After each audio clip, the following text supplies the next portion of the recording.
الحمد لله وكفى وسلام على عباده الذين اصطفى أما بعد فأعوذ بالله من الشيطان الرجيم بسم الله الرحمن الرحيم إلهكم إله واحد فالذين لا يؤمنون بالآخرة قلوبهم منكرة وهم مستكبرون صدق الله العظيم وصدق رسوله النبي الكريم اللهم صل على سيدنا محمد وعلى آل سيدنا محمد وأصحاب سيدنا محمد وبارك وسلم عليه۔ سورہ نحل کا تیسرا رکوع ہمارے سامنے ہے۔ یہ ایک مختصر سا رکوع ہے جو 4 آیات پر مشتمل ہے۔ ارشاد باری تعالی ہے الہکم الہ واحد، کہ تمہارا معبود وہ ہے جو کہ معبود یکتا ہے، اکیلا ہے، تنہا ہے، اس کا کوئی شریک نہیں ہے، اس کا کوئی ہمسر نہیں ہے، کوئی اس کی برابری کرنے والا نہیں ہے،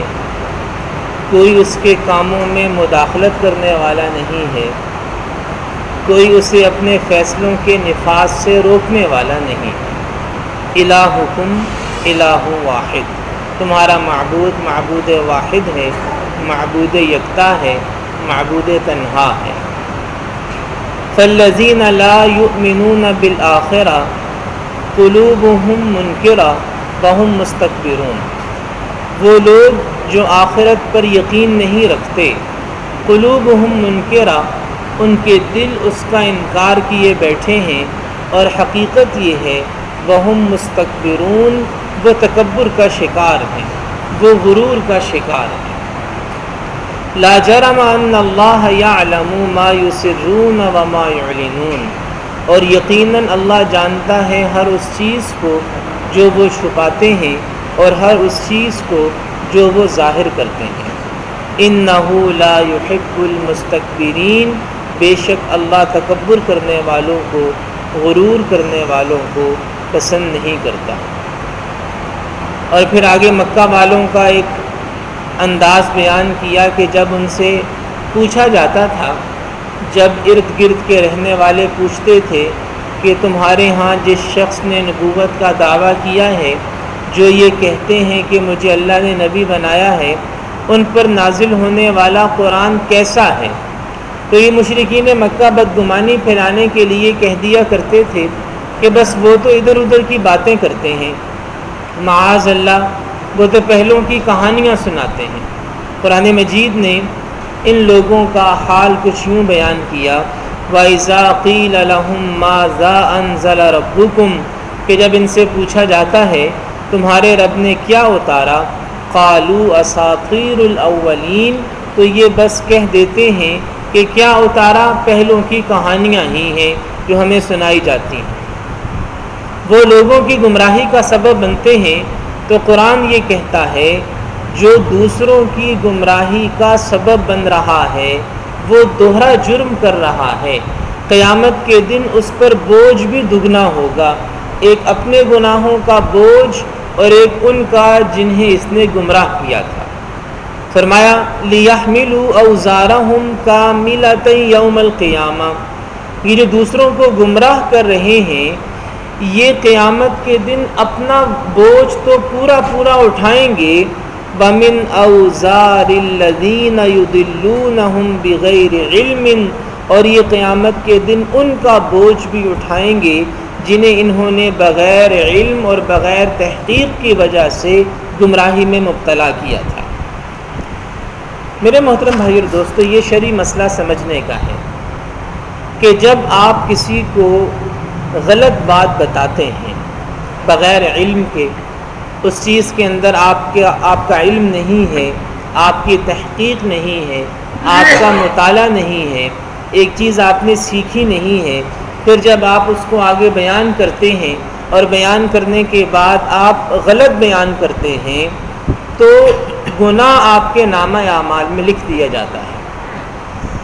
اور خاص طور پہ دینی معاملات کے اندر کسی کو غلط رستہ دکھانا،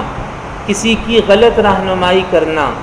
بغیر تصدیق اور تحقیق کے دین کی بات بیان کر دینا، غلط مسئلہ بتانا، دین کی طرف کسی غلط بات کو منسوب کرنا، یہ سخت گناہ کی بات ہے۔ یعنی گمراہی کا ذریعہ بننا، اس سے انسان دوہرا مجرم ہوتا ہے، ایک تو جھوٹ بولنے کا جرم اور دوسرا دین کی طرف جھوٹی بات منسوب کرنے کا جرم، اور خود بھی غلط عمل پر چلا، دوسروں کو بھی غلط عمل پر ڈالا، ایسا کرنے والا شخص دوہرا مجرم ہوتا ہے۔ اسی وجہ سے جب بھی ہم دین کی بات بیان کریں، کسی بات کو قرآن مجید کی طرف منسوب کریں یا حضور نبی کریم صلی اللہ علیہ وسلم کی طرف منسوب کریں، تو ہمیں اس بات کی اچھی طرح تصدیق کر لینی چاہیے۔ قرآن مجید نے اس شخص کو سب سے بڑا ظالم قرار دیا ہے جو اللہ کے بارے میں جھوٹ گھڑتا ہے، یعنی اللہ تعالیٰ کی طرف ایسی بات منسوب کرے جو اللہ پاک نے نہیں فرمائی، قرآن نے اسے سب سے بڑا ظالم قرار دیا۔ اور حضور نبی کریم صلی اللہ تعالیٰ علیہ وسلم نے ارشاد فرمایا کہ جو آدمی جان بوجھ کر میری طرف کسی بات کو منسوب کرے، جھوٹی نسبت کرے، فَلْيَتَبَوَّأْ مَقْعَدَهُ مِنَ النَّارِ، تو وہ اپنا ٹھکانہ جہنم میں سمجھ لے۔ آج چونکہ رائے دینے کا زمانہ ہے، ہر آدمی اپنی ایک رائے دینا چاہتا ہے، ہر آدمی کوئی نہ کوئی دین کے بارے میں، شریعت کے بارے میں، سیرت کے بارے میں، قرآن کے بارے میں، حضور نبی کریم صلی اللہ علیہ وسلم کے بارے میں کوئی بات کرنا چاہتا ہے، بحث کرنا چاہتا ہے، رائے دینا چاہتا ہے۔ یہ چونکہ رائے دینے کا زمانہ ہے، نبی پاک صلی اللہ علیہ وسلم نے فرمایا تھا کہ قیامت سے پہلے قیل و قال کا زمانہ آئے گا، قیل و قال کا، بحث و مباحثے کا زمانہ، کہ بس ہر آدمی نہ اسے دین کا علم ہے، دین کی ایک کتاب بھی مکمل نہیں پڑھی، لیکن دین کے بارے میں بحث کرے گا، مباحثہ کرے گا، اپنی رائے دے گا اور اپنی بات کو ثابت کرنے کے لیے ایڑی چوٹی کا زور لگائے گا، یعنی وہ دین پہ عمل کرنے کے بجائے دین کو مجلسیں گرمانے کا ذریعہ بنائے گا۔ یہ آج ہمارے زمانے میں ہو رہا ہے، آپ اپنی محافل میں دیکھ لیجئے، دفتروں پہ دیکھ لیجئے، حتیٰ کہ اور تو اور ٹی وی پروگراموں کی ریٹنگ بڑھانے کے لیے بھی مذہب اور دین کو استعمال کیا جا رہا ہے۔ تو یہ بڑی خطرناک صورتحال ہے اور یہ سخت گناہ کی بات ہے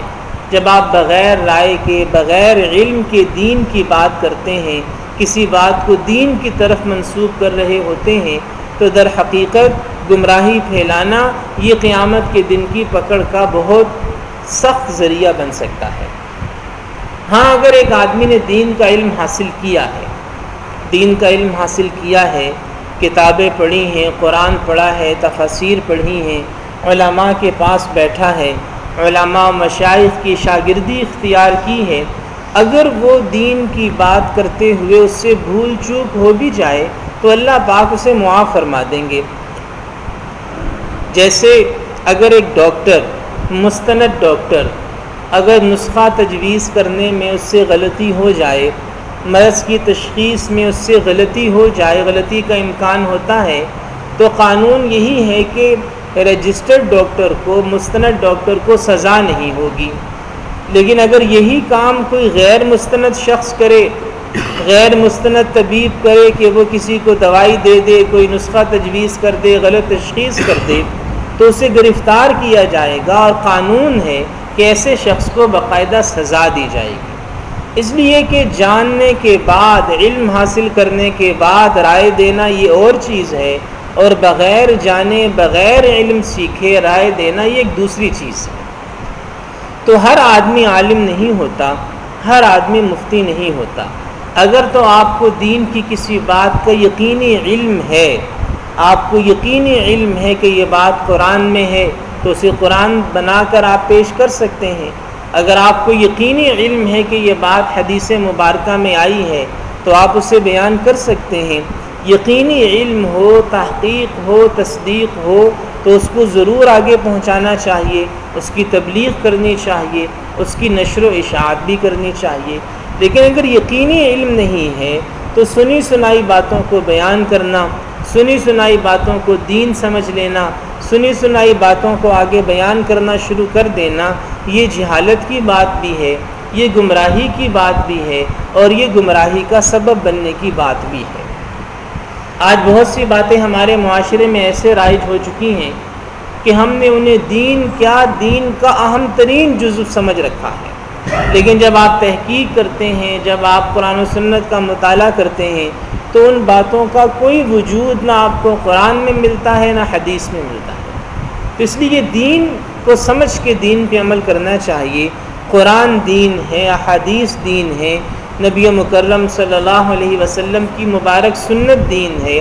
آپ کی مبارک سیرت دین ہے، آپ کے صحابہ کا عمل دین ہے، آپ کے اہل بیت کا عمل دین ہے۔ یہ اگر ثابت ہو قرآن میں، حدیث میں، سیرت میں، صحابہ والے رسول کے عمل میں تو ٹھیک ہے، وگرنہ اس کے بعد پھر دین نہیں ہے۔ وہ ہماری ترجیحات تو ہو سکتی ہیں، ہمارے جذبات تو ہو سکتے ہیں، لیکن وہ دین نہیں ہو سکتا۔ تو اگر ہم بغیر تحقیق اور تفتیش کے آگے بیان کرتے رہیں، شریعت بنا کر، دین بنا کر، مسئلہ بنا کر، اسلامی قانون بنا کر، تو یہ گمراہی ہے، اور قرآن یہ کہتا ہے کہ دوسروں کی گمراہی کا ذریعہ بننے والا وہ قیامت کے دن اپنا بوجھ بھی اٹھائے گا۔ وَمِنْ أَوْزَارِ الَّذِينَ يُضِلُّونَهُمْ بِغَيْرِ علم، اور جن لوگوں کو گمراہ کیا تھا، جن کی گمراہی کا یہ سبب بنا تھا، جنہیں غلط دین یا غلط مسئلہ یا غلط شریعت بتائی تھی، یہ قیامت کے دن ان کے بوجھ بھی اپنے کندھوں پر اٹھا کے پھرے گا۔ تو اس مصیبت سے، اس عذاب سے بچنے کا بہترین طریقہ یہ ہے کہ آپ دین کی باتیں ضرور بیان کریں، لیکن ان کی تحقیق کے بعد، تصدیق کے بعد، سیکھ لینے کے بعد، مستند علماء سے پڑھ لینے کے بعد، سن لینے کے بعد ان کو بیان کریں تو اچھی بات ہے، کار ثواب ہے، نیکی کا کام ہے، بخشش کا ذریعہ ہے۔ لیکن سنی سنائی باتوں کو بیان کرنا، یا غیر مستند چیزوں کو بیان کرنا، یا تحقیق اور تصدیق کے بغیر بیان کرنا، یا غیر مستند لوگوں سے سنی ہوئی بات کو بیان کرنا، یہ بھی ایک بڑا المیہ ہے کہ جب ہم بیمار ہوتے ہیں تو ہم بہترین ڈاکٹر کو ڈھونڈتے ہیں، تلاش کرتے ہیں، اسپیشلسٹ کے پاس جاتے ہیں کہ کون اس بیماری کا بہترین معالج ہے۔ جب ہم نے گھر بنانا ہوتا ہے تو ہم اپنی پوری صلاحیت صرف کر دیتے ہیں کہ بہترین انجینئر ہو، بہترین نقشہ ساز ہو۔ جب ہم نے مقدمہ لڑنا ہوتا ہے تو بہترین وکیل کو تلاش کرتے ہیں، لیکن جب دین کا معاملہ آتا ہے تو جسے دیکھا کہ اس کا مسجد میں آنا جانا ہے، سر پہ ٹوپی رکھتا ہے، چہرے پہ داڑھی ہے، بس اسے عالم بھی سمجھ لیتے ہیں، فقیہ بھی سمجھ لیتے ہیں، محدث بھی سمجھ لیتے ہیں، علامہ بھی سمجھ لیتے ہیں۔ یہ ہماری غلطی ہے کہ جیسے ہر ایک سے علاج نہیں کروایا جا سکتا، جیسے ہر ایک کو اپنا وکیل نہیں بنایا جا سکتا، جیسے ہر ایک سے اپنا گھر تعمیر نہیں کروایا جا سکتا، اسی طرح ہر ایک سے دینی رہنمائی بھی نہیں لی جا سکتی۔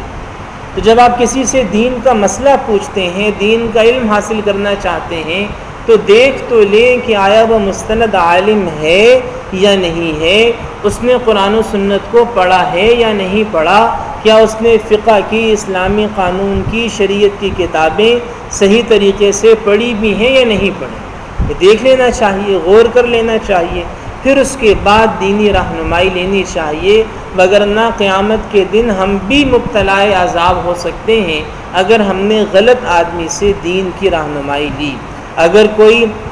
کسی عطائی کے پاس جا کر، غیر مستند طبیب کے پاس جا کر اپنا علاج کرواتا ہے تو طبیب تو پکڑا جائے گا، اس علاج کروانے والے سے بھی دنیا کہے گی کہ تم اس غیر مستند شخص کے پاس کیوں گئے، تم بھی مجرم ہی شمار کیے جاؤ گے۔ تو یہ بنیادی باتیں اس رکوع میں، سورہ نحل کے تیسرے رکوع میں بیان کر دی گئیں کہ دینی رہنمائی لینی کس سے ہے اور دینی رہنمائی دینے کے اصول اور ضابطے کیا ہیں۔ اللہ پاک ہم میں سے ہر ایک کو ان تمام باتوں کو سمجھ کر ان پر عمل کرنے کی توفیق عطا فرمائے۔